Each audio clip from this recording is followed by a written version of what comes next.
Welcome, everybody. Welcome back to Two Guys and a Stack of Comics. I'm Mike, that's Reed, and those are two stacks of comics back there. So you never get shortchanged. There's always a stack or two around. And today we're going to be talking about Conan. You know, our Yeah, favorite book of late last year. It continues. Did it yeah, start no. Best book like of December, right? No, 2023. yeah. We got 4 or 5 issues last year, and then we've Yeah. gotten surprisingly, we're through February. We've already seen 2 or 3 issues this year, plus a new book get launched. And so we figured just keep bringing one of the things we love to do on this channel, bring spotlight where comics is doing things right. And when things are going well, we love to be positive, but with Conan, it is not hard to be positive because not only are you getting great content out of one book, you're getting now great content so far out of two. And so we just want to talk about how well we think this overall line is going. Are we Um, going to go spoilers? Because I want to talk to you yeah, about yeah. issue We'll eight. we'll go spoilers on this. We'll try not to do everything from the book, but there will be some spoilers in it, and definitely can't say enough. It's a great comic book. Absolutely recommend anybody who has any interest in Conan to go pick it up. Or if you've never liked Conan before, I think it's a great entryway point for folks as well. So, You know Mike, I what? know you were excited.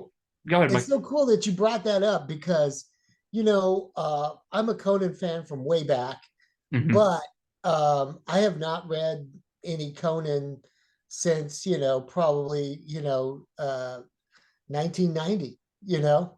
and you can jump right back in and get rehooked on it. Or if you never had read Conan, the thing that's so cool about an old Conan fan like me is if you are new to Conan, you can pick this up and start fresh and still get all of the feel and the history of the character. It's baked in because the people producing the material love the source material. So it's not like oh, I have to go back and read 25 books to understand. No, you just got to know that Conan is a savage, sword swinging, Barbarian. swashbuckling, bad A of a guy who's just roaming around in the prehistory of the world. And it's so beautifully imagined and crafted. And it's just really cool. It's a good book. So if you've never read Conan and you're curious about Conan, these two books that they're putting out is a great entryway to get into some great fantasy, beautiful artwork, and just inspired and imaginative tales that hold true to the source material and pay their respects and their homage to Robert E. Howard. So this is really cool. I'm just loving the heck out of it. So do you want to start about what happened in issue eight, or you want to go? Yeah, I mean, so, Because so I yeah, got to talk to you about issue eight. I think for me, I think what I really enjoyed in seven, what I really have loved in issue seven, I think kind of continues the stuff that's been going on in six, where you kind of had Conan dealing with folks getting possessed and kind of seeing those of Doom showing up and all that. Like you have so much kind of developing, but what I really just love about these books, you can tell how much Titan Comics cares. And that is missing out of so many comic books now. And it's just to me like you showed the art in every issue. You are getting high quality art. You're I'm getting good looking. stuff in the back. Mike Yeah, going there like the chainmail section of the old school fan letters, tales of Robert E. Howard in the back. You just get other little touches that I think are really cool. And I kind of noticed like at the beginning they have like the artists and the writers' names, and they have like Grim Jim Zub and Diabolical Doug I Brass. love that, right? So similar to kind of those original Marvel comics kind of things that they used to do. And it's just so cool to see a comic company take a character, run with it, and do well. And what's funny is like me and Mike talked about this in the last video. We kind of keep waiting for the other shoe to drop. Like, when is the quality going to dip? Thus far, through 8 issues, and they've had two different artists on the main title, there's no drop in quality. It continues to be more and more engaging. I can't wait for De La Torre to come back for issue 9. But Doug Brathwaite, for a quote unquote kind of fill in artist, what an amazing job Oh he my God. did I was on these blown two away. issues. I'm like, who Um, is this Brathwaite guy? I mean, he's rocking it. And yeah, it's just really cool. I'm loving it. Other stuff as well before we kind of get into the plot things, and again, stuff that I think comic readers appreciate. We talked about this in the last one, but just the quality of the overall book too. Page quality, the pages are really thick. They don't rip and tear. You read some of these modern Marvel and DC books, they just feel like they've got cheap paper. You got the three staples, you've got really great cover art. You've got multiple variant covers that come out, often homaging either classic movie things or other covers to Howard books that, the great ones with the Frank Frazetta covers. You'll often see homage covers. They're just doing so many things well. And it's really difficult to find any flaw in it. And, Mike and I always try not to sound like we're fanboys of anything and just kind of go off, but it's impossible not to with I it. know, In that, right? I'm always just so struck at how much this captures the feeling I had reading those paperback novels for the first time, going into an old used bookstore. And I think there was Right? 12, the original kind of 12 that it was broken into, and Yeah. finding those and like these little paperbacks and hunting those down and just being swept up in that world of adventure and piracy and barbarianism and thieves. And And then daydreaming with the Frank Frazetta cover on those yeah, paperbacks, like, oh yeah, that sword is pretty cool. Yeah. no, just allowing Conan to be Conan, Yeah. unapologetically letting the character be who he is, not trying to soften him up or let's modernize the character. It's sword swinging adventures with this barbarian who is tough, strong, has a code of honor. You got beautiful women running around. It is an escapism kind of thing, and I think that is what Titan is doing so well. Is that when you read these books, you can truly disappear into the plot for 10 minutes or so while you read the book, or longer with one of the new ones they've gone. It's a little longer than 10 minutes to read the Savage Sword #1. But it's just so cool, and it captures, I think, everything that comics used to do so well. They still do it well at times, but I'm just so thankful for Titan for that. In that comic books, yes, in the grand spectrum of things, is it the most important thing compared to, like religion, your family, your job? No. But what I think this medium has only served for us is there's those times that you just need that break from reality, that little bite-sized break of like disappearing into a different world. And I absolutely love what Titan is doing for that. I every month this is the best book that comes out for the 7 or 8 months it's been, and it just continues to get better.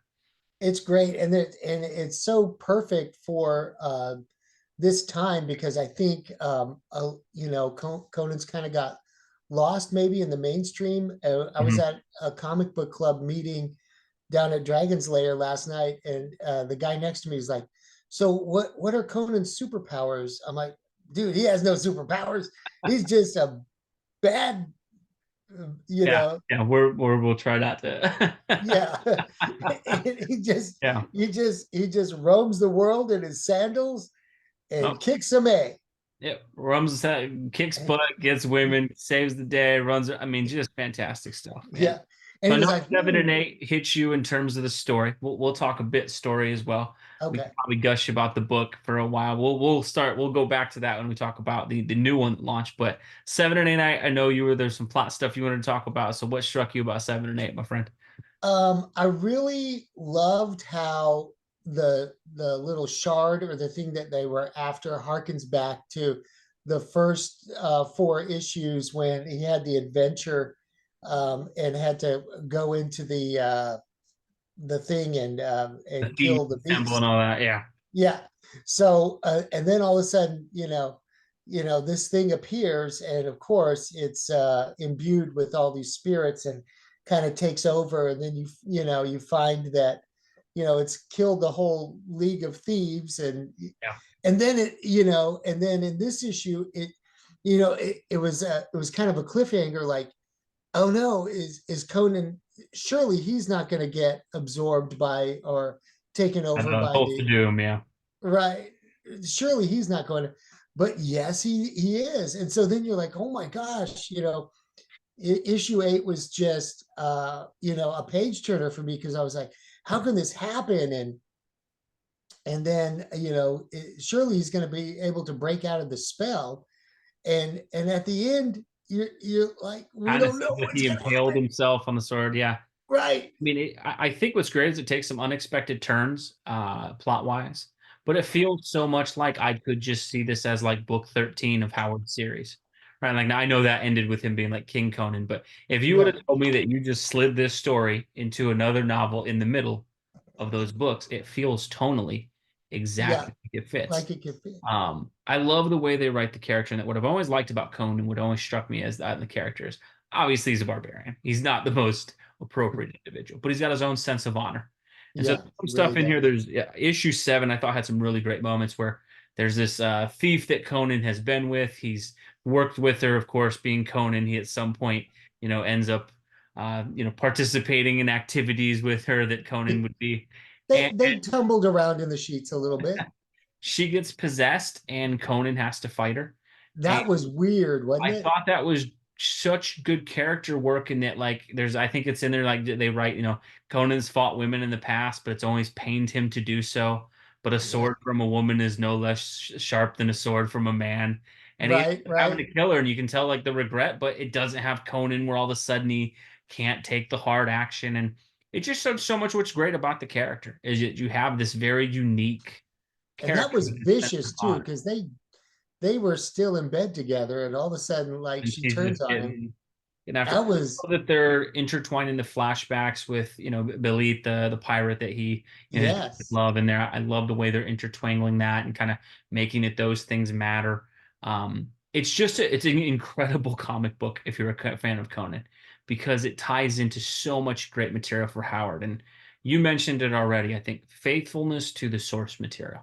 We see so many comic publishers, comic book movies, and different people now who just decide that they know better than the They go people way creating off, way out of bounds with and these these guys, characters. you can tell the goal is honoring Howard, his creation, what he had, putting stories that fit with that.